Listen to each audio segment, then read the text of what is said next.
اعوذ باللہ من الشیطان الرجیم بسم اللہ الرحمن الرحیم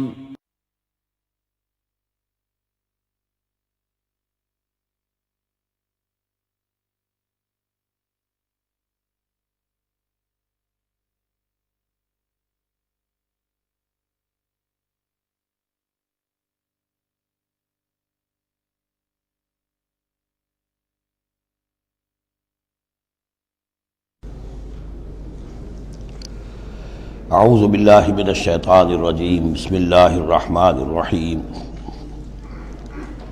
الیوم احل لکم الطیبات وطعام الذین اوتوا الکتاب حل لکم وطعامکم حل لهم والمحصنات من المؤمنات والمحصنات من الذین اوتوا الکتاب من قبلکم اذا آتیتموہن اجورہن محصنین غیر مصافحین ولا متخذی اخدان ومن یکفر بالایمان فقد حبط عملہ وہو فی الآخرۃ من الخاسرین صدق اللہ العظیم۔ الیوم احل لکم الطیبات، یہ وہی انداز ہے کہ الیوم اکملت لکم دینکم واتممت علیکم نعمتی ورضیت لکم الاسلام دینا۔ آج کے دن تمہارے لیے تمام پاکیزہ چیزاں حلال کر دی گئیں، یعنی اگر اس سے پہلے کوئی مختلف مذاہب میں، یہود کی شریعت میں حضرت یعقوب علیہ السلام کی بات پسند و ناپسند جو ذاتی تھی اس کی بنا پر کوئی رکاوٹیں ہو گئی تھیں، یا یہ کہ مشرکانہ جو اوہام تھے ان کی وجہ سے تمہارے ذہنوں میں کچھ الجھنیں تھیں، آج ان سب کو صاف کیا جا رہا ہے۔ الیوم احل لکم الطیبات، تمام صاف ستھری پاکیزہ چیزاں تمہارے لیے حلال ہیں۔ وطعام الذین اوتوا الکتاب حل لکم، اور ان لوگوں کا کھانا بھی کہ جنہیں کتاب دی گئی تھی تمہارے لیے حلال ہے۔ لیکن اس میں ظاہر ہونا چاہیے کہ ان کا کھانا کہ جو ظاہر بات ہے کہ اگر عیسائی سور کھا رہا ہوگا تو وہ ہمارے لیے حلال نہیں ہوگا، مطلب یہ کہ ان کا گوشت ذبح کیا ہوا اگر ہو حلال جانور کا تو وہ ہم کھا سکتے ہیں، جانور حلال ہو، اور نمبر دو کہ اسے ذبح کیا گیا ہو۔ وطعامکم حل لہم، اسی طرح تمہارا کھانا بھی ان کے لیے حلال ہے۔ والمحصنات من المؤمنات، اور تمہارے لیے شادی کرنا بھی حلال ہے ان سے بھی کہ جو خاندانی خواتین ہوں اہل ایمان میں سے۔ والمحصنات من الذین اوتوا الکتاب من قبلکم، اور خاندانی خواتین ان لوگوں کی کہ جنہیں کتاب دی گئی تھی تم سے پہلے، یعنی مسلمان مرد جو ہے عیسائی اور یہودی خاتون سے شادی کر سکتا ہے۔ اذا آتیتموہن اجورہن، جب کہ تم انہیں ادا کر دو ان کے مہر۔ محسنین، نیت یہ ہو کہ انہیں گھر میں بسانا ہے، مستقل ایک خاندان کا ادارہ وجود میں لانا ہے۔ غیر مصافحین، صرف شہوت رانی کے لیے نہیں، صرف مستی نکالنے کے لیے نہیں۔ ولا متخذی اخدان، اور نہ ہی کوئی چھپی دوستی یاریاں بنانے کے لیے، کھلم کھلا نکاح ہو، ایک مسلمان مرد کسی عیسائی عورت سے، کسی یہودی عورت سے نکاح کر سکتا ہے۔ اس کے ضمن میں آج کل بہت سے اشکالات ہیں لوگوں کو، تو اس کے ضمن میں وضاحت کیے دیتا ہوں کہ جہاں تک تو شریعت کا اصل حکم ہے وہ تو یہ ہے، اور چونکہ شریعت محمد رسول اللہ پر پوری ہو چکی ہے، اب اس میں کوئی تغیر و تبدل نہیں ہو سکتا، لہذا اس کو منسوخ ہم نہیں کر سکتے، یہ تو قانون جو ہے قائم رہے گا، اور یہ اس کا جواز جو ہے، یہ اس کا جو کچھ لوگوں کو اس کے خلاف جو مصلحتیں نظر آتی ہیں وہ اپنی جگہ پر صحیح ہیں، لیکن اس کے باوجود قانون کو بدلا نہیں جا سکتا۔ اگر ایک خالص اسلامی ریاست ہو تو کچھ عرصے کے لیے کسی ایسی اجازت کو موقوف کیا جا سکتا ہے، جیسے حضرت عمر رضی اللہ تعالیٰ عنہ نے ایک زمانے میں جب کہ قحط پڑا ہوا تھا تو قطع ید کی سزا جو ہے، چوری پر ہاتھ کاٹنے کی سزا کو موقوف کر دیا تھا کہ حالات ایسے ہیں۔ اسی طرح سے عارضی طور پر کسی حکم میں، کسی ایگزیکٹو آرڈر کے ذریعے سے، اسلامی حکومت کے کسی عارضی حکم کے ذریعے سے کوئی پابندی لگ سکتی ہے۔ مثلاً چونکہ صورتحال یہ ہے کہ مسلمان مردوں کو اجازت ہے عیسائی اور یہودی عورتوں سے شادی کی، مسلمان عورت کی شادی نہیں ہو سکتی کسی بھی عیسائی یا یہودی مرد سے۔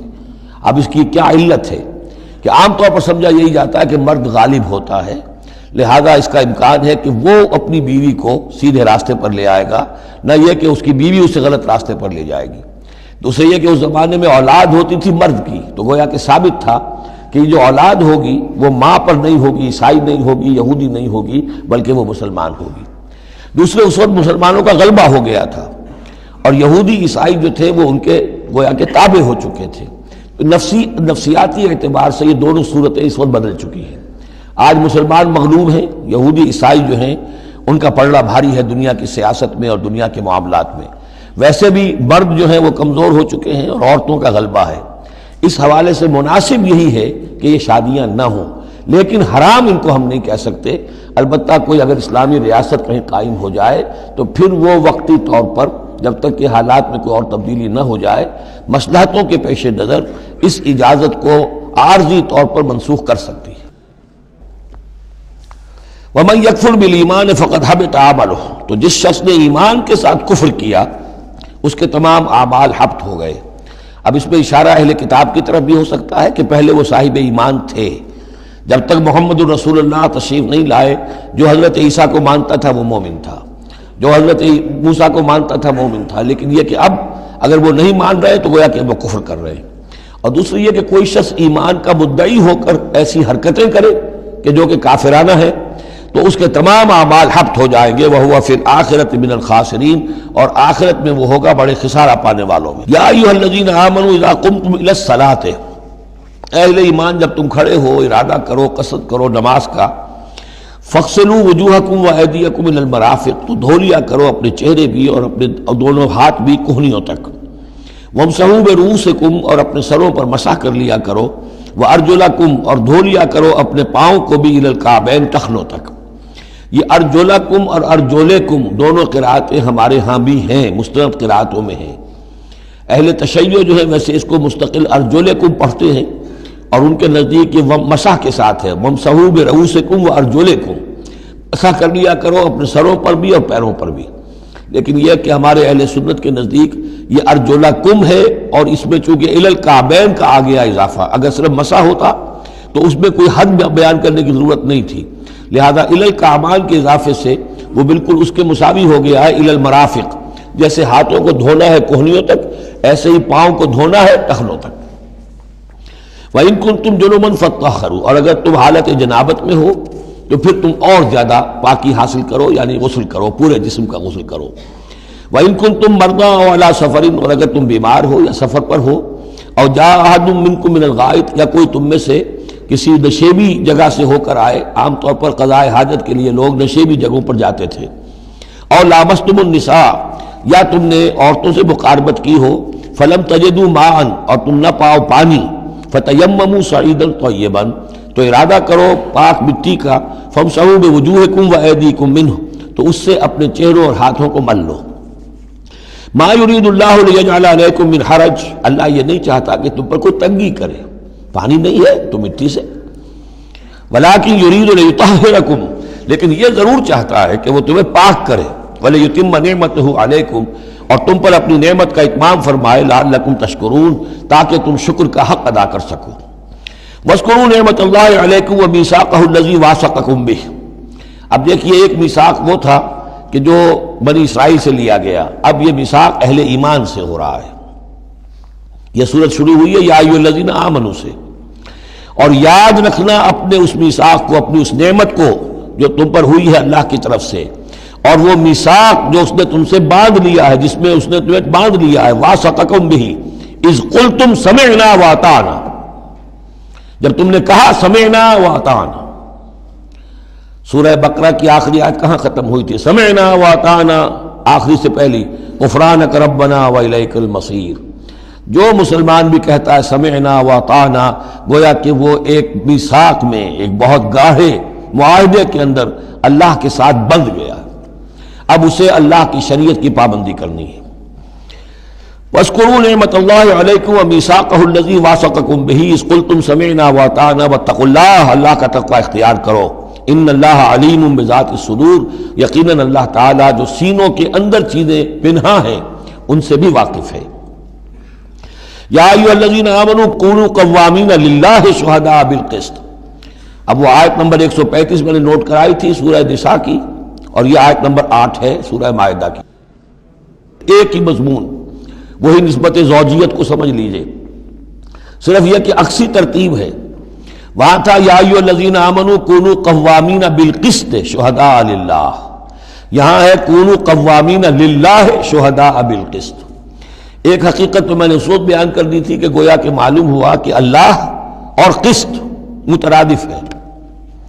اللہ کے لیے کھڑے ہو جاؤ، قسط کے لیے کھڑے ہو جاؤ، اللہ کے گواہ بن جاؤ، قسط کے گواہ بن جاؤ. تو گویا کہ اللہ اور قسط یہ مترادف ہے. دوسرا مفہوم جو کہ آج سامنے آ رہا ہے اس کو سمجھ لیجئے کہ کسی معاشرے میں عدل قائم کرنا، ایک تو یہ کہ عام انسان کی جو اس کی نفسیات ہے، اس کی فطرت ہے، اس کا تقاضا بھی یہ ہے کہ انسان چاہتا ہے کہ انصاف ہو. آج پوری نوع انسانی انصاف کی تلاش میں گھوم رہی ہے. بادشاہت سے نجات حاصل کی تھی، جمہوریت کی طرف آئے تھے کہ غلامی سے نجات ملے، انصاف ہونا چاہیے، انسان پر حاکم بن کر بیٹھ جائے، یہ تو کوئی حق نہیں ہے کسی کو. لیکن یہ کہ اس کا نتیجہ کیا ہوا کہ کیپٹلزم کی لعنت میں گرفتار ہو گئے. سرمایہ داروں کی جو ہے وہ ایک ڈکٹیٹریٹ اور آمریت قائم ہو گئی. اس سے نجات پانے کے لیے کمیونزم کے پاس گئے، وہ پھر ایک پارٹی ڈکٹیٹرشپ قائم ہو گئی. ایک سے ایک رست از یک بنتا افتاد در بندے دیگر. ایک قید سے نجات نہیں پائی کہ دوسری قید کے اندر پھر پھنس گئے. اب انسان کدھر جائے گا؟ لیکن یہ کہ فطرت کے اندر ہے کہ عدل اور انصاف انسان چاہتا ہے. ایک تو یہ ہے کہ اس فطرت کے تقاضے کو پورا کرتے ہوئے عدل کو قائم کرنے کے لیے انسان کھڑا ہو جائے. اور ایک اس سے اوپر کی منزل ہے کہ اصل العدل اللہ کی ذات ہے، اس کا دیا ہوا نظام جو ہے وہ ہے عادلانہ نظام. ہم اس کے وفادار ہیں، ہمارے ذمے ہے اس کے نظام کو قائم کرنا. تو کھڑے ہو جاؤ اللہ کے لیے. یا ایھا الذین آمنوا کونوا قوامین للہ شہداء بالقسط. یہاں پر یہ اوپر کی منزل ہے جو بیان ہو رہی ہے کہ اصل میں یہ صرف فطرت انسانی کے تقاضے کے طور پر نہیں، تمہاری عبدیت کا تقاضا ہے، تمہارا اللہ کے ساتھ وفاداری کا جو رشتہ ہے اس کا تقاضا ہے کہ پوری قوت کے ساتھ with all the emphasis at your command، جو بھی تمہارے پاس ذرائع ہیں، وسائل ہیں، ان سب کو لے کر، جو بھی آپ کے پاس قوت ہے اس سب کو جمع کر کے، اور آپ کھڑے ہو جائیں اللہ کے لیے. کھڑے ہو جائیں اللہ کے لیے چمانی دارت. اللہ کے لیے کھڑے ہونا یعنی اس کے دین کے گواہ بن کر کھڑے ہو جانا.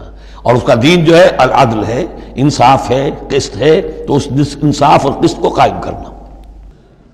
یا ایھا الذین آمنوا کونوا قوامین للہ شہداء بالقسط. اب دیکھیے وہاں کیا تھا، وَلَوْ عَلَىٰ أَنفُسِكُمْ أَوِ الْوَالِدَيْنِ وَالْأَقْرَبِينَ. انصاف سے روکنے والی چیز ہوتی ہے کوئی محبت. اب میں اپنے خلاف کیسے فتویٰ دے دوں، اپنے والدین کے خلاف کیسے فیصلہ دے دوں، اپنے رشتہ داروں کے خلاف کیسے فیصلہ دے دوں؟ وہاں فرمایا اس کی کاٹ کر دی، وَلَوْ عَلَىٰ أَنفُسِكُمْ أَوِ الْوَالِدَيْنِ وَالْأَقْرَبِينَ. حق بات ہے، انصاف کی بات ہے، خواہ تمہارے خلاف جا رہی ہو، تمہارے والدین کے خلاف جا رہی ہو، تمہارے رشتہ داروں کے خلاف جا رہی ہو، حق کہنا ہے. دوسری چیز کیا ہوتی ہے، کسی کی دشمنی کی وجہ سے آپ حق نہیں کہتے. بات تو حق ہے اسی کی، لیکن یہ تو دشمن ہے، میں اس کے حق میں کیسے فتویٰ دوں؟ اس سے یہاں روک دیا گیا. تو یہ وہ ریسیپروکل نسبتیں ہیں قرآن مجید کی صورتوں کے اندر. ایک ہی مضمون ہے، اس کے اندر عکسی ترتیب اور ریسیپروکل ترتیب. وَلَا يَجْرِمَنَّكُمْ شَنَآنُ قَوْمٍ عَلَىٰ أَلَّا تعْدِلُوا. دیکھو کسی قوم کی دشمنی تمہیں اس بات پر آمادہ نہ کر دے کہ تم عدل سے منحرف ہو جاؤ. اعدلوا، عدل سے کام لو، انصاف کرو. هو اقرب للتقوی، یہی بہتر ہے اور قریب تر ہے تقوی کے. واتقوا اللہ ان اللہ خبیر بما تعملون. اور اللہ کا تقوی اختیار کرو، اور جو کچھ تم کر رہے ہو اللہ اس سے باخبر ہے. اب اس میں ظاہر بات ہے بار بار میں نہیں کہہ سکتا یہ جو بار بار آتا اللہ دیکھ رہا ہے، اللہ باخبر ہے، کیا مانی؟ ہر ایک کا حساب تم سے لے گا، ہر ایک کی جواب دہی تمہیں کرنی پڑے گی. تمہارا کوئی عمل، تمہارا کوئی قول اس کے علم سے خارج نہیں ہے، لہذا ہر وقت چوکس رہو، چوکنے رہو. وعد اللہ الذین آمنوا وعملوا الصالحات لہم مغفرۃ واجر عظیم. ہاں اللہ تعالیٰ کا وعدہ ہے ان لوگوں سے جو ایمان لائیں اور نیک عمل کریں کہ ان کے لیے مغفرت بھی ہے، اجر عظیم بھی ہے. والذین کفروا وکذبوا بآیاتنا اولئک اصحاب الجحیم. اور جو لوگ کہ انکار کریں اور جھٹلا دیں ہماری آیات کو، وہ ہیں جہنم والے، آگ والے. یا ایھا الذین آمنوا اذکروا نعمت اللہ علیکم اذ ہم قوم ان یبسطوا الیکم ایدیہم. اہل ایمان ذرا یاد کرو اس اللہ کے انعام کو جب کہ قوم نے ارادہ کیا تھا کہ تمہارے خلاف اقدام کریں، بڑھائیں اپنے ہاتھ تمہارے خلاف. یہ غزوہ احزاب کے بعد جو ہے وہ ایک جو بھی کوششیں ہوئیں، بہت سے لوگ ابھی پیچ و تاب کھا رہے تھے کفار میں سے کہ آپ پھر دوبارہ جائیں، لیکن ایسے حالات اللہ تعالیٰ نے پیدا کر دیے، ان کے دلوں پر ایسا رعب پڑ گیا تھا غزوہ احزاب کے بعد کہ پھر جرأت ہو نہیں سکی. اس کو اللہ تعالیٰ اپنے انعام کی حیثیت سے یہاں اس کا ذکر فرما رہے. اذ ہم قوم ان یبسطوا الیکم ایدیہم. جبکہ ایک قوم نے ارادہ تو کیا تھا کہ وہ اپنے ہاتھ پھیلائیں تمہاری طرف بڑھائیں تمہارے اوپر زیادتی کرنے کے لیے، تم پر فوج کشی کے لیے، فکف ایدیہم عنکم، تو اللہ تعالیٰ نے ان کے ہاتھوں کو روک دیا تم سے۔ اور اس میں خاص اشارہ صلح حدیبیہ کی طرف ہے۔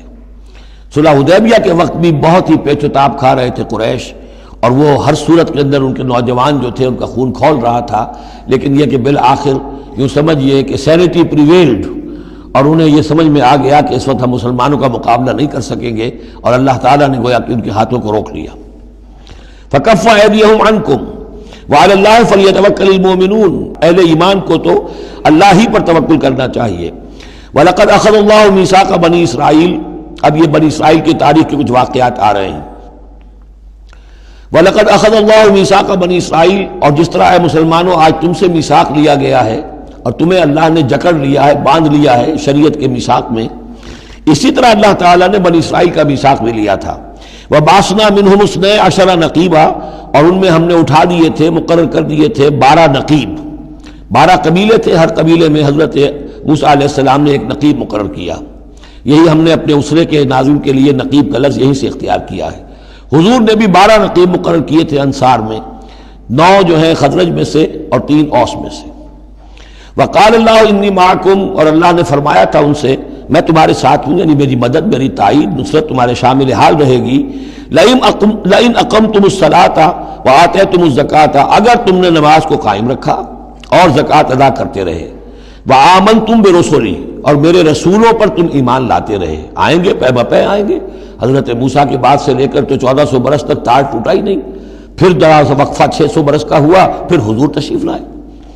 آمنتم برسلی وعزرتموہم، اور ان کی تم مدد کرتے رہو گے، واقرضتم اللہ قرضا حسنا، اور اگر تم اللہ کو قرض حسنا دیتے رہو گے، اپنے مال خرچ کرتے رہو گے اللہ کے دین کے لیے، لأکفرن عنکم سیئاتکم، تو میں لازماً دور کر دوں گا تم سے تمہاری برائیوں کو، ولأدخلنکم جنات تجری من تحتہا الانہار، اور میں لازماً داخل کروں گا تمہیں ان باغات میں جن کے دامن میں ندیاں بہتی ہوں گی۔ فمن کفر بعد ذلک، تو جس نے بھی کفر کیا اس کے بعد، منکم تم میں سے، فقد ضل سواء السبیل، تو وہ تو سیدھے راستے سے بہت بھٹک کر رہ گیا۔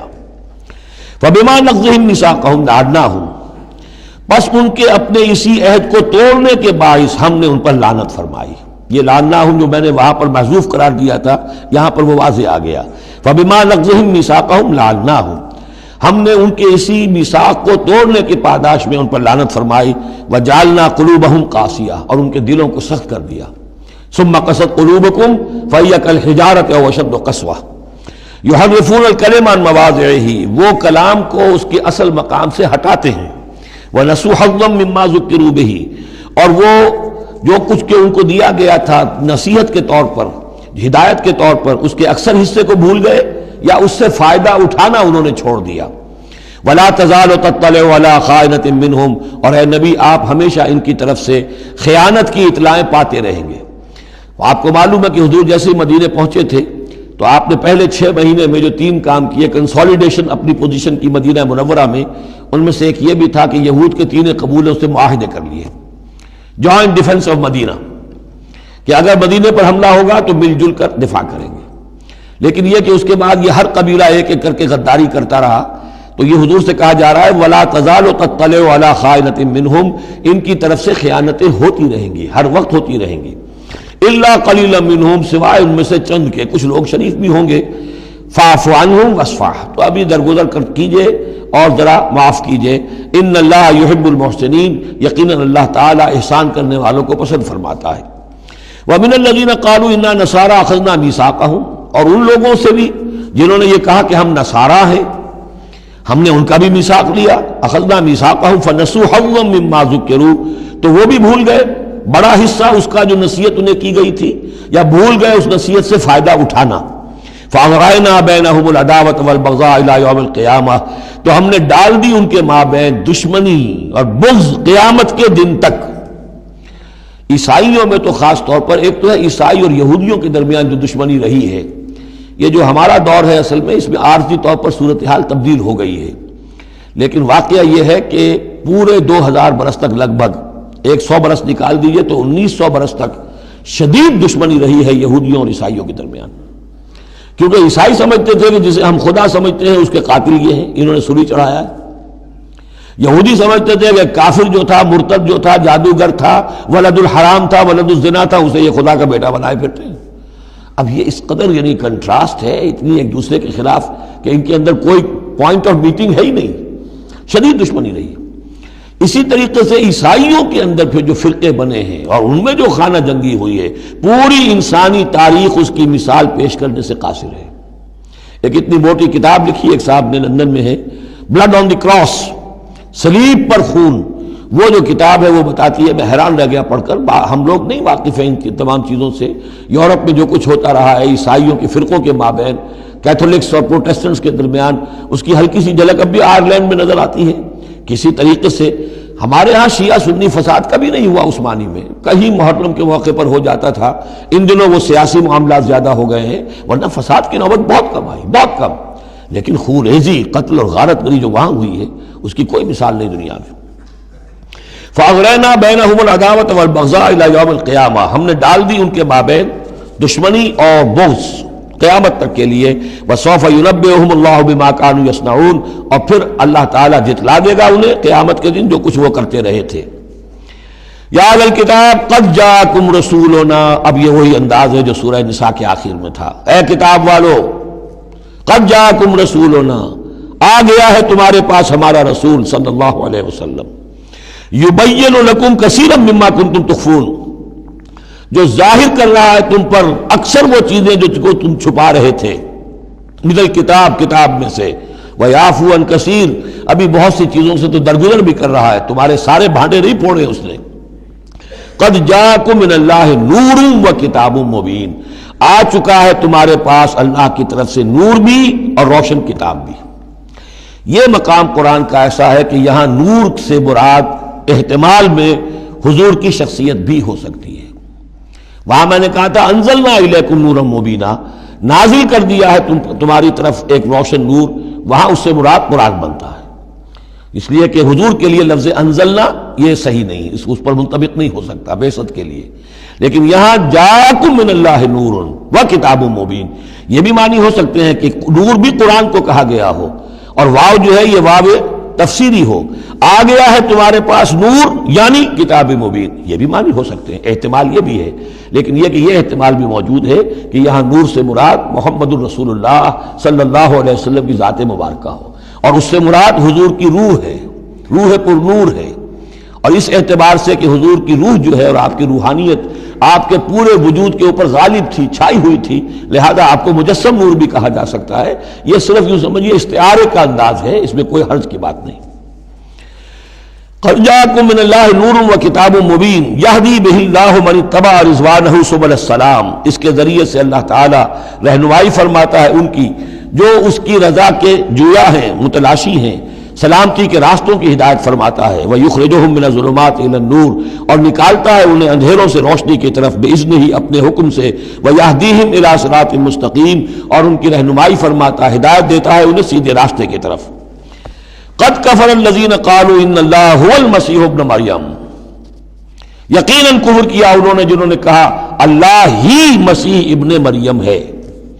دیکھیے حضرت عیسیٰ کے بارے میں یہ دو عقیدے رہے ہیں ان کے ہاں، ایک ہے گاڈ انکارنیٹ، اوتار کا عقیدہ جو ہندوؤں میں بھی ہے، رام چندر جی خدا کے اوتار، کرشن جی مہاراج خدا کے اوتار، یعنی خدا خود ہی انسانی شکل میں ظہور کر لیتا ہے۔ اسی طرح کا گاڈ انکارنیٹ کا کانسیپٹ عیسائیوں میں بھی رہا ہے، اور خاص طور پر جیکوبائٹس جو ان کا ایک فرقہ رہا ہے وہ سختی کے ساتھ اس پر قائل تھا کہ اصل میں اللہ ہی نے حضرت مسیح کی شکل میں دنیا میں ظہور فرمایا ہے۔ لقد کفر الذین قالوا ان اللہ هو المسیح ابن مریم، ان لوگوں نے بھی کفر کیا جنہوں نے کہا کہ اللہ ہی ہے، مسیح ابن مریم جو ہے حقیقت میں اللہ ہی ہے جو اس شکل میں ظاہر ہوا ہے۔ قل فمن یملک من اللہ شیئا، تو ان سے پوچھئے کہ کون ہے جسے اختیار ہو اللہ کے مقابلے میں کچھ بھی، ان ارادہ یہلک المسیح ابن مریم، اگر وہ ہلاک کرنا چاہے مسیح ابن مریم کو، وامہ، اور اس کی ماں کو بھی، مریم کو بھی، ومن فی الارض جمیعا، اور جو بھی زمین میں ہے ان سب کو ہلاک کرنا چاہے تو کون اس کا ہاتھ روک لے گا؟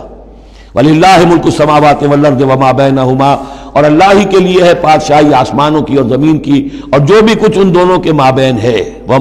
یخلق ما یشاء، وہ تخلیق فرماتا ہے جو چاہتا ہے، واللہ علی کل شیء قدیر، اللہ ہر چیز پر قادر ہے، جو چیز چاہتا ہے تخلیق فرماتا ہے۔ آدم کو تخلیق فرمایا، عیسیٰ کو تخلیق فرمایا، یحییٰ کو تخلیق فرمایا۔ اعجاز کے اور معجزہ ہونے کی مختلف شکلیں ہیں۔ وقالت الیہود والنصارى نحن ابناء اللہ واحباؤہ، اور یہ یہودی اور نصرانی کہتے ہیں ہم تو اللہ کے بیٹے ہیں، یعنی بیٹوں کے مانند، لاڈلے، واحباؤہ، اس کے بڑے چہیتے ہیں، پیارے ہیں۔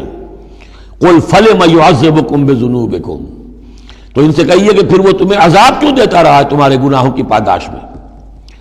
اللہ کی اولاد ہو، چہیتے ہو، نبوکدنضر کے ہاتھوں تمہیں پٹوایا، 6 لاکھ تمہارے قتل ہوئے، تمہارا ہیکل اول جو ہے وہ شہید ہوا، ایسیرینز کے ہاتھوں تمہاری سلطنت اسرائیل ختم ہوئی، پھر تمہیں یونانیوں نے رگڑا، پھر تمہیں جو ہے رومیوں نے جو ہے کس طریقے سے تمہیں ایذائیں پہنچائیں، اور تمہارا دوسرا جو ہیکل بنایا تھا وہ بھی گرا دیا۔ ایسے ہی لاڈلے ہوتے ہیں اللہ کے؟ یا اللہ اتنا ہی لاچار ہے، بیچارہ ہے، عاجز ہے؟ قل فلم يعذبكم بذنوبكم بل انتم بشر ممن خلق، نہیں، تم بھی انسان ہو جیسے کہ اور انسان اس نے بنائے ہیں۔ یغفر لمن یشاء، وہ جس کی چاہتا ہے بخشش فرماتا ہے، ویعذب من یشاء، جس کو چاہتا ہے سزا دیتا ہے۔ وللہ ملک السماوات والارض، آسمان اور زمین کی کل بادشاہی اللہ ہی کے لیے ہے، وما بینہما، اور جو کچھ ان دونوں کی مابین ہے ان کی بھی، وإلیہ المصیر، اور اسی کی طرف لوٹ جانا ہے۔ یا اہل الکتاب قد جاءکم رسولنا یبین لکم علی فترۃ من الرسل، پھر وہی بات لیکن یہاں ایک نئے نکتے کے ساتھ آئی ہے۔ اہل کتاب تمہارے پاس آ چکا ہے ہمارا رسول صلی اللہ علیہ وسلم، یبین لکم، جو تمہارے لیے واضح کر رہا ہے، بیان کر رہا ہے، علی فترۃ من الرسل، رسالت کے ایک انقطاع کے بعد۔ حضرت عیسیٰ اور حضور صلی اللہ علیہ وسلم کے مابین 600 برس ایسے گزرے ہیں کہ دنیا میں کوئی نبی، کوئی رسول نہیں رہا۔ یہ فترت ہے، فترت ہے، وقفہ ہے عارضی، اور پھر حضور کی بعثت، اور پھر فترت دائمی۔ اب رسالت کا دروازہ ختم، 600 برس کے لیے عارضی بند، پھر حضور کی تشریف آوری، اور اب تا قیام قیامت دروازہ بند۔ یا اہل الکتاب قد جاءکم رسولنا یبین لکم علی فترۃ من الرسل ان تقولوا ما جاءنا من بشیر، مبادا تم یہ کہو کہ ہمارے پاس تو نہیں آیا کوئی بشارت دینے والا، ولا نذیر، اور نہ کوئی خبردار کرنے والا۔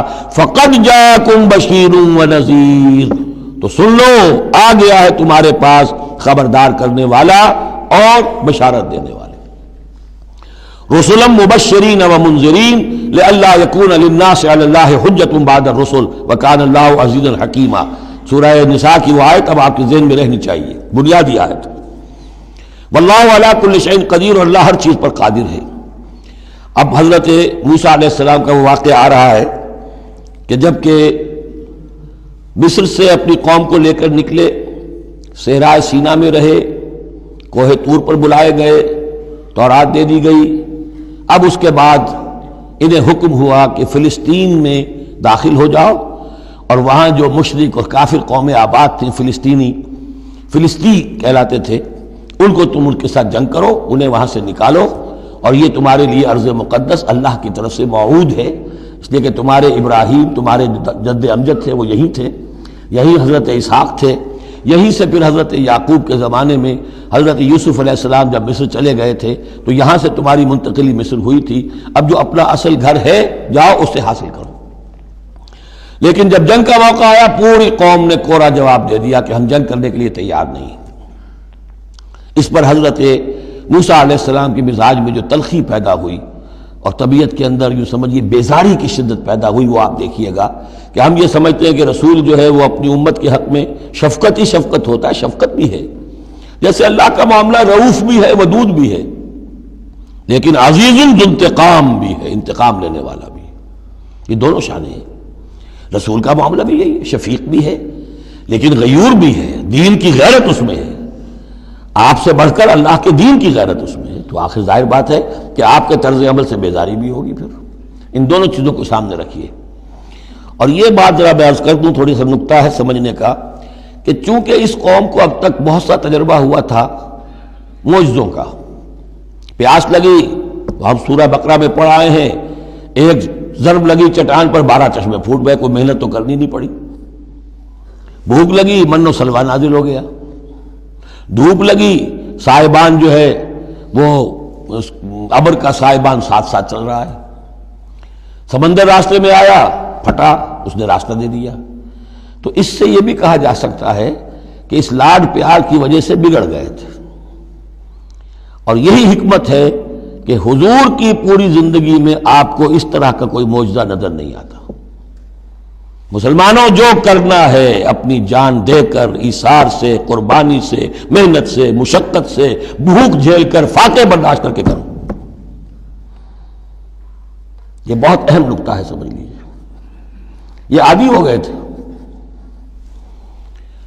وَإِذْ قَالَ مُوسَىٰ لِقَوْمِهِ يَا قَوْمِ اذْكُرُوا نِعْمَةَ اللَّهِ عَلَيْكُمْ إِذْ جَعَلَ فِيكُمْ أَنْبِيَاءَ وَجَعَلَكُمْ مُلُوكًا، اور یاد کرو جب کہ موسیٰ نے کہا اپنی قوم سے، میری قوم کے لوگوں، اور تورات سے معلوم ہوتا ہے بک آف ایکسوڈس جو ہے 6 لاکھ کی نفری تھی ان کی جب یہ نکلے ہیں مصر سے، اب ان میں بوڑھے بھی، بچے بھی اور عورتیں بھی، ان کو نکال دیجئے تو کم سے کم 1 لاکھ تو ہوں گے کہ جو ایسے لوگ ہوں کہ جو جنگ کی صلاحیت رکھتے ہوں، اور نیچے جائیے برسبیل تنزل تو 50,000 تو ہوں گے، لیکن ان کا حال کیا ہوا وہ دیکھ لیجئے۔ یا قوم اذکروا نعمت اللہ علیکم، میری قوم کے لوگوں اللہ کے اس انعام کا احساس کرو جو تم پر ہوا ہے۔ اذ جعل فیکم انبیاء، جبکہ تمہارے اندر اس نے نبی اٹھائے، یعنی خود میں نبی ہوں، میرے بھائی ہارون نبی ہیں، حضرت موسیٰ نبی تھے، حضرت یوسف نبی تھے جو آئے تھے، وجعلکم ملوکا، اور تمہیں بادشاہ بنایا ہے۔ بادشاہ بنایا ہے تو ظاہر بات ہے اس وقت تک اگرچہ ان کی بادشاہت تو قائم نہیں ہوئی تھی، ہو سکتا ہے یہ پیشین گوئی ہو کہ جو بتائی جا رہی ہو کہ آئندہ تمہیں اللہ تعالیٰ زمین کی سلطنت بھی اور خلافت بھی دینے والا ہے، جیسے کہ حضرت داؤد اور حضرت سلیمان کے زمانے میں ہوئی۔ ایک رائے یہ بھی ہے کہ چونکہ حضرت یوسف کے زمانے میں انہیں بڑا اقتدار حاصل ہو گیا تھا، بادشاہ تو نہیں تھے لیکن یہ کہ واقعتاً بادشاہوں کے بھی، جن کو کہتے ہیں کہ پیرزادے ہونے کے اعتبار سے بادشاہوں کے بھی مخدوم تھے اور ممدوح تھے، تو شاید اس کی طرف اشارہ ہو۔ وَآتَاكُم مَّا لَمْ يُؤْتِ أَحَدًا مِّنَ الْعَالَمِينَ، اور تمہیں وہ ساری چیزیں دیں جو پوری دنیا میں تمام جہان والوں میں کسی کو نہیں دی۔ یا قوم ادخلوا الارض المقدسۃ التي كتب اللہ لکم، اے میری قوم کے لوگوں اب داخل ہو جاؤ اس ارض مقدس میں، اس فلسطین میں جو اللہ نے تمہارے لیے لکھ دی ہے، اللہ کا فیصلہ ہے، تمہیں ملے گی۔ ولا ترتدوا على ادبارکم، اور اب اپنی پیٹھوں کے بل نہ واپس نہ پھرنا، فتنقلبوا خاسرین، اگر ایسا کرو گے تو خسارے میں رہو گے۔ قالوا یا موسیٰ ان فیہا قوما جبارین، انہوں نے کہا موسیٰ ہم فلسطین میں داخل ہو جائیں، اس میں تو بڑی جابر قوم ہے، بڑی طاقتور قوم ہے، قداور لوگ ہیں، لئیم ہیں، جسیم ہیں۔ ان فیہا قوما جبارین وانا لن ندخلها حتی یخرجوا منها، ہم اس زمین میں داخل نہیں ہوں گے، اپنے قدم نہیں بڑھائیں گے جب تک کہ وہ وہاں سے نکل نہ جائیں۔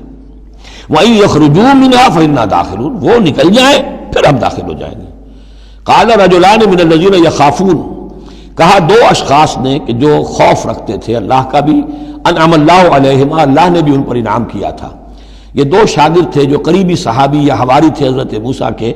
یوشع ابن نون تو وہ ہے کہ جو پھر ان کے بعد جانشین بھی ہوئے، اور گمان غالب یہی ہے کہ وہ نبی بھی تھے، اور دوسرے تھے کالب بن یفنہ۔ تو ان دونوں نے اپنے قوم کے لوگوں کو سمجھانا چاہا۔ قال رجلان من الذین یخافون انعم اللہ علیہما ادخلوا علیہم الباب، ہمت کرو دروازے میں ایک دفعہ گھسو تو صحیح۔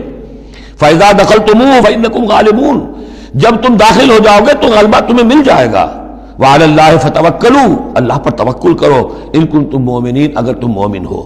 قالوا یا موسیٰ انا لن ندخلها ابدا، انہوں نے کہا موسیٰ ہم تو کبھی بھی، یہ ترجمہ کبھی بھی اصل میں کیا گیا ہے اس مصحف میں بھی، لیکن یہ گرامر کے اندر عربی محاورے میں ابدا، ہرگز ہرگز، ہم ہرگز ہرگز داخل نہیں ہوں گے۔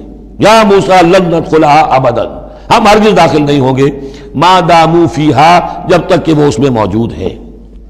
فاذهب انت وربک، جاؤ تم اور تمہارا رب، اور یہ میری طرف سے اضافہ کر لیجئے، ساتھ اپنی لٹھیاں بھی لے جاؤ، یہ تمہارا عصا جو ہے اس نے بڑے بڑے کارنامے دکھائے ہیں، یہ بھی ساتھ لے جاؤ۔ فَذْهَبْ أَنْتَ وَرَبُّكَ فَقَاتِلَا، اور جا کے قتال کرو، إِنَّا هَاهُنَا قَاعِدُونَ، ہم تو یہاں بیٹھے ہیں، زمین جنبت نہ جنبت محمد، ہم تو یہاں ٹکے ہوئے، ہم نہیں ہلیں گے۔ قال رب، اب دیکھیے بیزاری، وہی حضرت موسیٰ سورہ قصص میں آپ واقعہ پڑھیں گے کہ قبطی جو تھا وہ مار رہا تھا ایک اسرائیلی کو، تو اس کی طرف سے پھر مدافعت کرتے ہوئے حضرت موسیٰ نے ایک مکہ رسید کیا اور اس قبطی کی جان نکال دی۔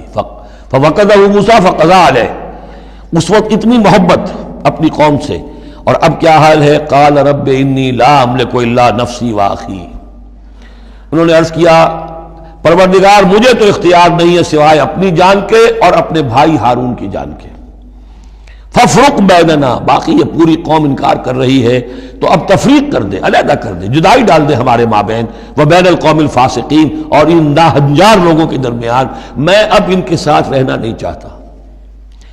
آج کی اصطلاح میں ہم کہہ سکتے ہیں میرا استعفیٰ قبول فرما لے، کہ میں اب ان کے ساتھ نہیں رہنا چاہتا، ان کی ناہنجاری، جو کچھ انہوں نے دیکھا ہے، میرے ہاتھوں سے جو معجزے دیکھے ہیں، میرے اور ان کے درمیان اب تفرقہ پیدا کر دے۔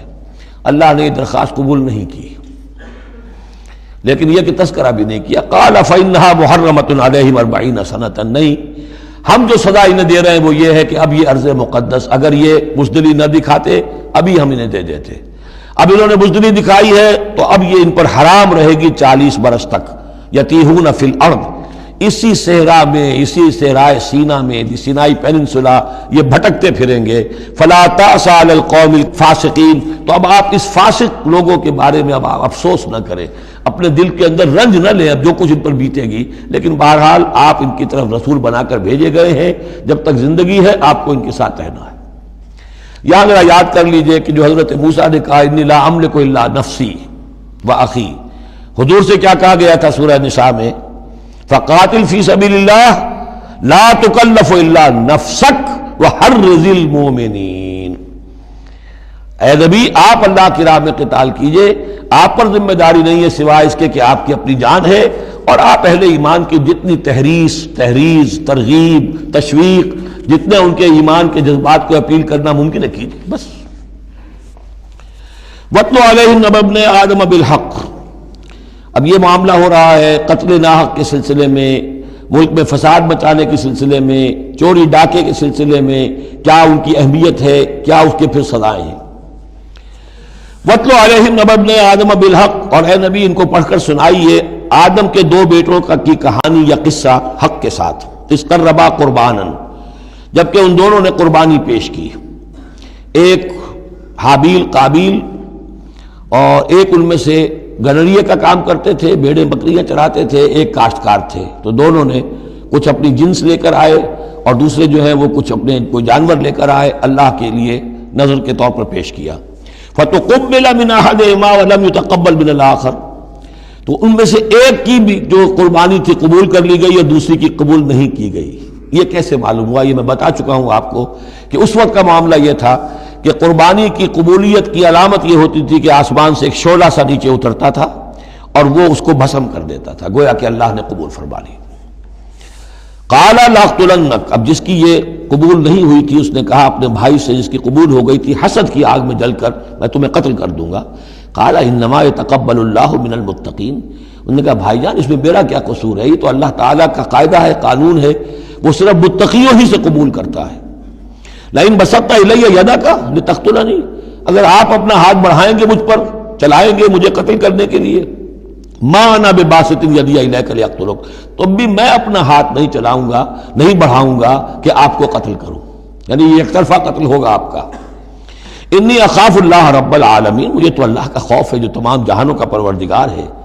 انی ارید ان تبوء باسمی و اسمک، اور پھر میں چاہتا ہوں کہ اگر آپ مجھے قتل کر ہی دیں، اس انتہا تک پہنچ ہی جائیں، تو آپ اپنے گناہ کا بھی بوجھ اپنے سر لیں، میرے گناہ کا بھی بوجھ لیں، جو ناحق مقتول ہے اس کے تو گویا کہ تمام گناہ اس قاتل نے اپنے سر پر لے لیے، تو میرے تو گھاٹے کا سودا نہیں ہے۔ What do I stand to lose؟ آخر میری کوئی خطائیں ہیں، میری کوئی غلطیاں ہیں، کوئی گناہ میں نے کیے ہوں گے، اگر آپ ناحق مجھے قتل کریں گے تو میرے ان تمام گناہوں کا وبال آپ کے سر آ جائے گا، تو میرے تو کوئی نقصان والی بات نہیں۔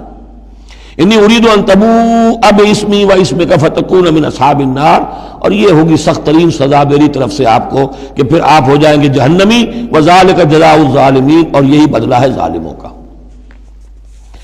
فطوعت لہ نفسہ قتل اخیہ، اب اس کے نفس نے آمادہ کر ہی لیا اسے اپنے بھائی کے قتل پر، یعنی ان الفاظ میں بٹوین دی لائنز یوں سمجھیے کہ ہے اس کے اندر بھی وہ تو رہتا ہے نا حق اور باطل کی ایک کشاکش اور نیکی اور بدی کا غلبہ، قتل کروں یا نہ کروں، آخر بھائی کی باتیں بھی آئی ہیں، وہ دل نشین ہے، لیکن یہ کہ نفس جو ہے اس وقت اس کے اندر جو بھی شیطنت گھسی ہوئی تھی، اس نفس نے اسے آمادہ کر ہی لیا اپنے بھائی کو قتل کرنے پر، فقتلہ، تو اس نے انہیں قتل کر دیا، فاصبح من الخاسرین، ہو گیا تباہ ہو جانے والوں میں۔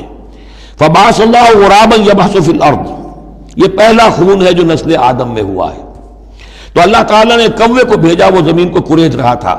اب اسے قابل کو یہ سمجھ میں نہیں آ رہا تھا کہ میں کیا کروں، ابھی لاش جو ہے بھائی کی، اس کو کیسے ڈسپوز آف کروں۔ تو اللہ تعالیٰ نے ایک کوے کو بھیج دیا، وہ زمین میں جیسے آپ کو معلوم ہے چونچے مارتا ہے، اس میں سے کچھ دانے نکالتا ہے، وہ دیکھا، یبحث فی الارض لیریہ، تاکہ اللہ اسے دکھا دے کیف یواری سوءۃ اخی، کہ اپنے بھائی کی لاش کو کیسے چھپائے۔ قال یا ویلتى عجزت ان اکون مثل هذا الغراب، اس نے کہا ہائے میری شامت، میرے اندر اس کوے جیسی بھی عقل نہ تھی، نہ ہوا میں اس کوے جیسا بھی کہ مجھے یہ بات خود سوچ جاتی۔ فواری سوءۃ اخی، اور میں اپنے بھائی کی لاش کو چھپا دیتا۔ فاصبح من النادمین من اجل ذلک، اس چیز پر اس کے اندر بڑی شدید ندامت پیدا ہو گئی۔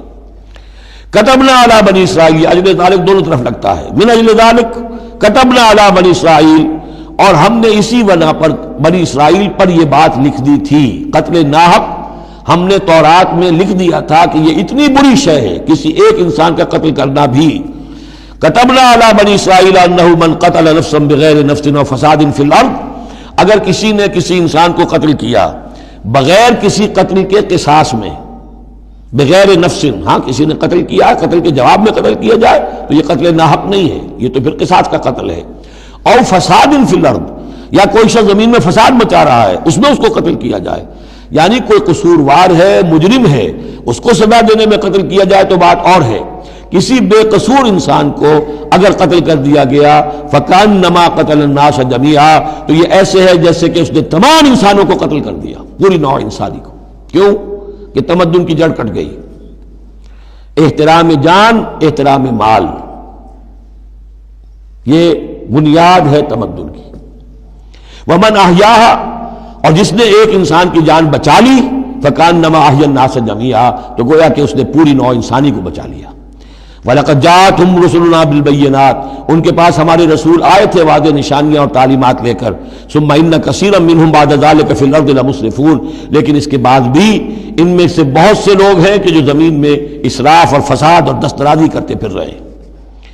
انما جزاء الذین یحاربون اللہ ورسولہ، اب یہ وہ آ رہی ہے محاربے کی آیت ہے۔ اگر اسلامی ریاست ہے اور اس میں کوئی گروہ ہے جو فتنہ و فساد مچا رہا ہے، کوئی دہشت گردی کر رہا ہے، خون ریزی کر رہا ہے، قتل و غارت کر رہا ہے، راہزنی کر رہا ہے، ڈاکے ڈال رہا ہے، گینگ ریپ ہو رہے ہیں، تو ان کی سزا کیا ہے؟ انما جزاء الذین یحاربون اللہ ورسولہ، لیکن یہ اسلامی ریاست کی ہے جس میں اسلامی قانون نافذ ہوں۔ اصل میں سزائیں بھی جو ہے وہ اسی معاشرے میں جس میں کہ باقی سارا اسلام کا نظام بھی قائم ہو، ورنہ نظام یہ ہو جھوٹی گواہیاں دینے والے موجود ہوں، ایمان فروش موجود ہوں، ججوں کو خریدا جا سکتا ہو، اور اس میں یہ سخت قوانین بنا دیے جائیں، تو پھر اس سے جو نتائج نکل رہے ہیں وہ بجائے یہ کہ شریعت کو کوئی نیک نامی ملے، شریعت بدنام ہوتی ہے الٹی۔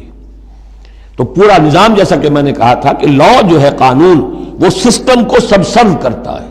سسٹم صحیح ہو، اب وہ قانون صحیح جو ہے اسے سپورٹ کرے گا اور اسے برقرار رکھے گا، اس کی حفاظت کا ذمہ دار ہوگا۔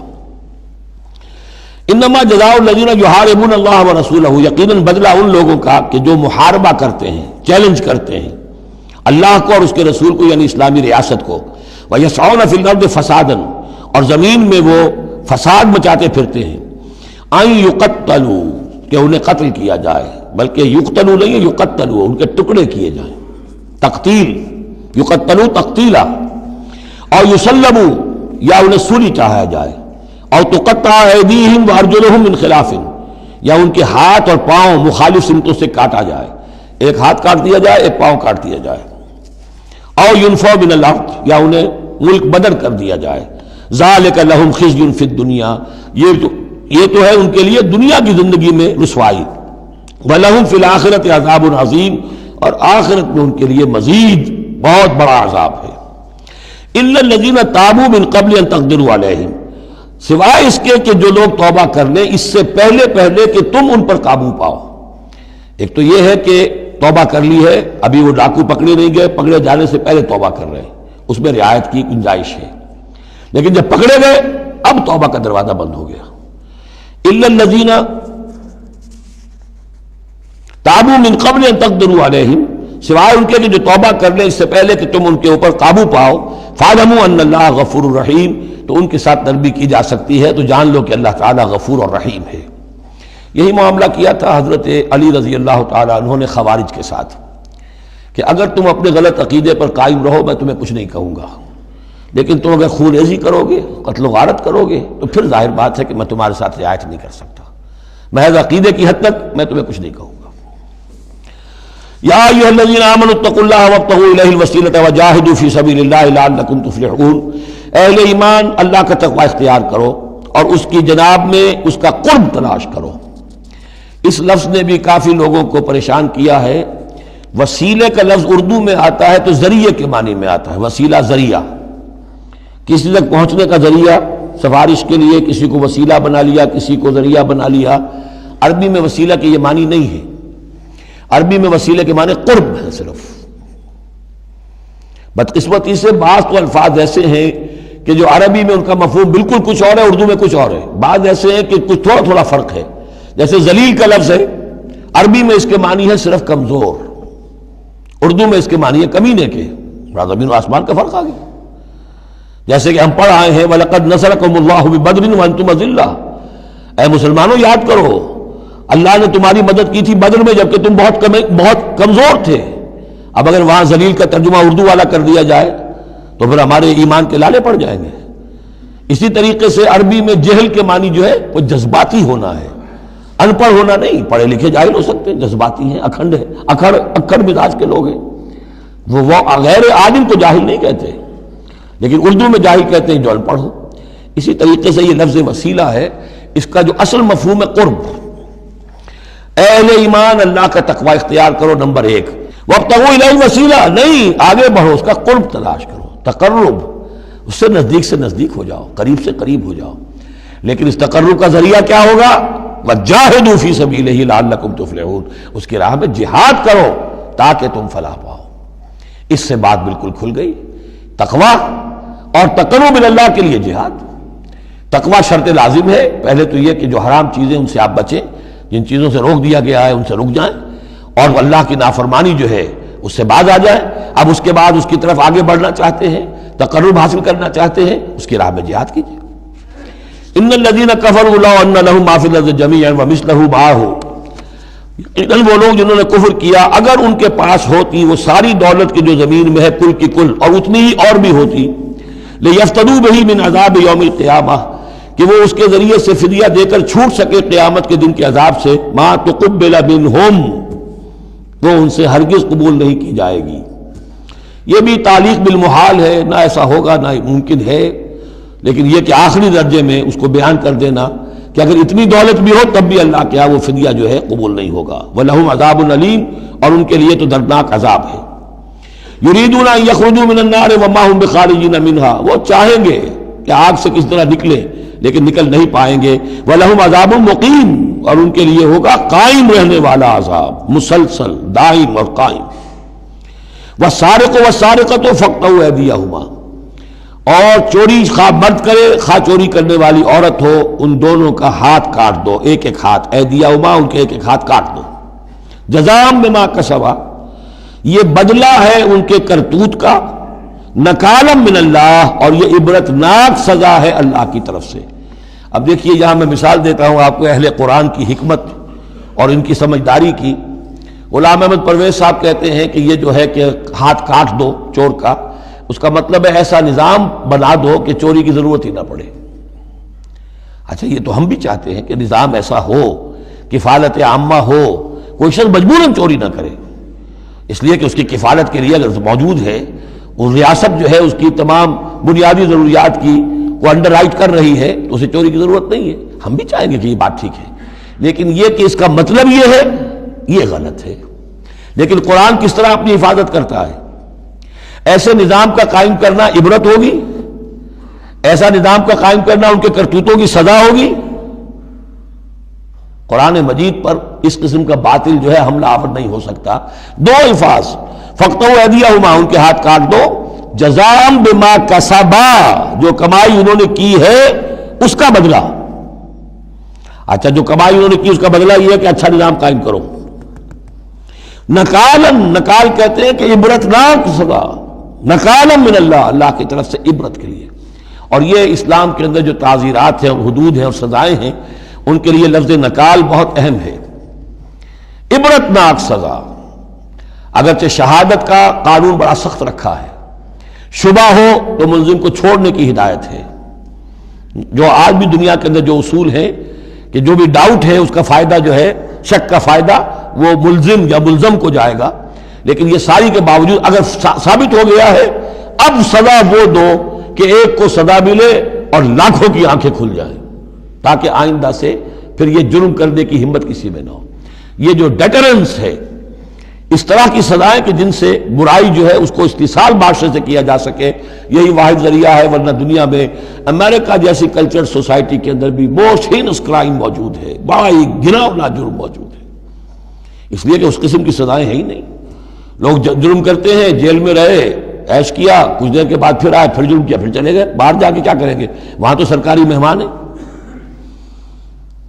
تو یہ سارا فلسفہ جو ہے نتیجہ کہ جرم جو ہے ان کا وہ بڑھتا چلا جا رہا ہے. والسارق والسارقۃ فاقطعوا ایدیہما جزاء بما کسبا نکالا من اللہ واللہ عزیز حکیم. اللہ زبردست ہے، حکمت والا. فمن تاب من بعد ظلمہ واصلح فإن اللہ یتوب علیہ. تو جس نے بھی توبہ کر لی اس کے بعد اپنے ظلم اور اپنے جرم کے پیچھے واصلہ اور اصلاح کر لی تو اللہ قبول کرتا ہے اس کی توبہ کو. ان اللہ غفور الرحیم، یقیناً اللہ غفور الرحیم ہے. لیکن جرم کی سزا دنیا میں ختم نہیں ہوگی. ایک جرم جو کیا ہے وہ جرم ہے دنیا کا، گناہ ہے اللہ کا. جرم کی سزا دنیا میں ملے گی، گناہ کی سزا اللہ نے دینی ہے، اس کو اللہ معاف فرما دے گا اگر توبہ کی ہے. اگر توبہ نہیں کی ہے تو پھر یہ کہ اس کی سزا بھی ملے گی. الم تعلم ان اللہ لہ ملک السماوات والارض، کیا تم جانتے نہیں کہ اللہ ہی کے لیے ہے آسمانوں اور زمین کی بادشاہی. یعذب من یشاء ویغفر لمن یشاء، وہ سزا دے گا جس کو چاہے گا اور بخش دے گا جسے چاہے گا. واللہ علی کل شیء قدیر، اللہ ہر چیز پر قادر ہے. یا ایھا الرسول لا يحزنک الذین یسارعون فی الکفر من الذین قالوا آمنا بافواہہم ولم تؤمن قلوبہم. یہ پھر ذکر آ رہا ہے لیکن یہاں بھی گڑبڑ ہے معاملہ سورہ بقرہ کی طرح. منافقین پر بھی انطباق ہوگا اس کا، اور اہل کتاب کے بھی وہ لوگ جو ان کے طرف کے منافق تھے، جن کا میلان اسلام کی طرف بھی تھا، چاہتے بھی تھے کہ مسلمانوں میں شامل رہے، لیکن وہ اپنے ساتھیوں کو بھی چھوڑنے کو تیار نہیں تھے. تو یہ جو بیچ بیچ میں مذبذبین بین ذالک تھے، یہ دونوں طرف کے لوگ تھے. یا ایھا الرسول لا يحزنک الذین یسارعون فی الکفر، اے رسول صلی اللہ علیہ وسلم نہ غمگین ہو آپ ان لوگوں کی سرگرمیوں سے، بھاگ دوڑ سے کہ جو کفر کے ضمن میں بڑی سرگرمی دکھا رہے ہیں.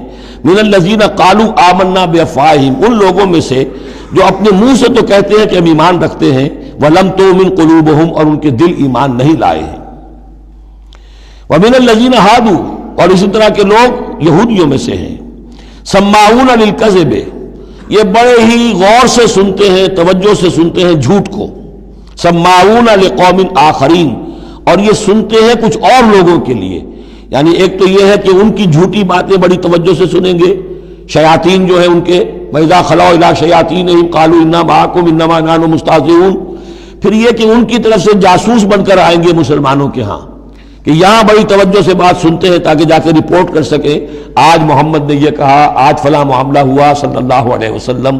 تو سماعون لقوم آخرین، اس کے دونوں ترجمے ہو سکتے ہیں کہ اس دوسری قوم کی باتوں کو بڑی توجہ سے سنتے ہیں، یا سنتے ہیں دوسری قوم کے لوگوں کے لیے، انہیں رپورٹ کرنے کے لیے، ان کے اسپائس کی حیثیت سے آ کر. لم یاتوک، جو آپ کے پاس نہیں آتے، یعنی ان کے جو گرو گھنٹال ہیں، ان کے جو لیڈر ہیں، ان کے جو شیاطین ہیں، وہ آپ کے پاس نہیں آتے. یہ جو بین بین کے لوگ ہیں در حقیقت وہ آتے ہیں جن کے ذریعے سے یہ سارا معاملہ جو ہے جاسوسی کا چل رہا ہے.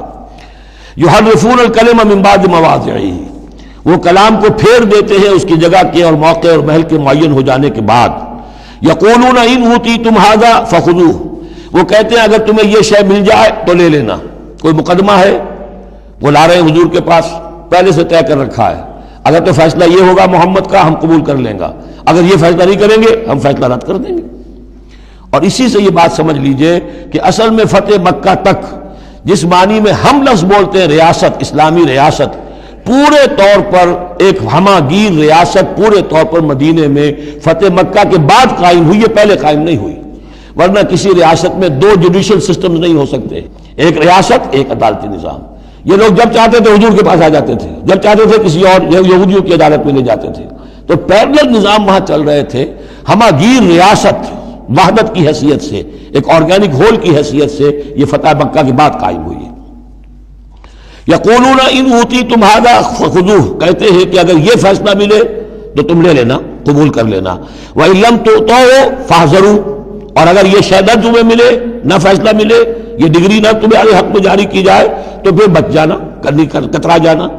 وَمَن يُرِدِ اللَّهُ فِتْنَتَهُ فَلَن تَمْلِكَ لَهُ مِنَ اللَّهِ شَيْئًا، اور جس کو اللہ تعالیٰ ہی نے فتنے میں مبتلا کرنے کا فیصلہ کر لیا ہو تو تم اس کے لیے اللہ تعالیٰ کے مقابلے میں کوئی مددگار نہ پاؤ گے، کوئی شے نہیں ملے گی۔ اولئک الذین لم یرد اللہ ان یطہر قلوبہم، یہ وہ لوگ ہیں کہ جن کے دلوں کو پاک کرنا اللہ نے چاہا ہی نہیں۔ لم یرد اللہ ان یطہر قلوبہم لہم فی الدنیا خزی، ان کے لیے دنیا میں بھی رسوائی ہے، وَلَهُمْ فِي الْآخِرَةِ عَذَابٌ عَظِيمٌ، اور آخرت میں ان کے لیے دردناک اور بہت بڑا عذاب ہے۔ سماعون للکذب، یہ خوب سنتے ہیں اچھی طرح اور چٹخارے لے لے کر سنتے ہیں جھوٹ کو۔ اکالون للسحت، خوب کھانے والے ہیں پیٹ بھر بھر کر حرام کے۔ فَإِن جَاءُوكَ، پھر اگر یہ آپ کے پاس آئیں، فَحْكُم بَيْنَهُمْ، آپ چاہیں تو ان کا مقدمہ لیں اور فیصلہ کریں، او عارض عنہم، آپ چاہیں تو ان کا مقدمہ لینے سے انکار کر دیجیے، کیونکہ نیتیں ان کی نیک نہیں ہیں، وہ آپ کا فیصلہ لینے نہیں آئے، طے کیے بیٹھے ہوئے پہلے سے کہ اگر فیصلہ یہ ہوگا تو قبول کر لیں گے ورنہ ہم لوٹ کے آ جائیں گے۔ تو ایسے لوگوں پر اپنا وقت ضائع کرنا جو ہے اس کو کوئی ضرورت نہیں ہے۔ لیکن یہ کہ اندیشہ یہ ہو سکتا تھا کہ یہ جا کے پروپیگنڈا کریں گے، دیکھو ہم تو گئے تھے محمد کے پاس مقدمہ لے کر، یہ کیسے نبی ہے، رسول ہے، یہ مقدمے کا فیصلہ کرنے کو تیار نہیں۔ تو یہ جو اندیشہ ہو سکتا تھا اس کی پھر آگے اللہ تعالیٰ کی طرف سے حضور کو اطمینان دلایا جا رہا کہ آپ پرواہ نہ کریں اس اندیشے کی۔ فَإِن جَاءُوكَ فَاحْكُم بَيْنَهُمْ أَوْ أَعْرِضْ عَنْهُمْ، اگر وہ آئیں آپ کے پاس اپنا مقدمہ لے کر تو چاہے تو آپ فیصلہ کریں اور چاہے اعراض کریں۔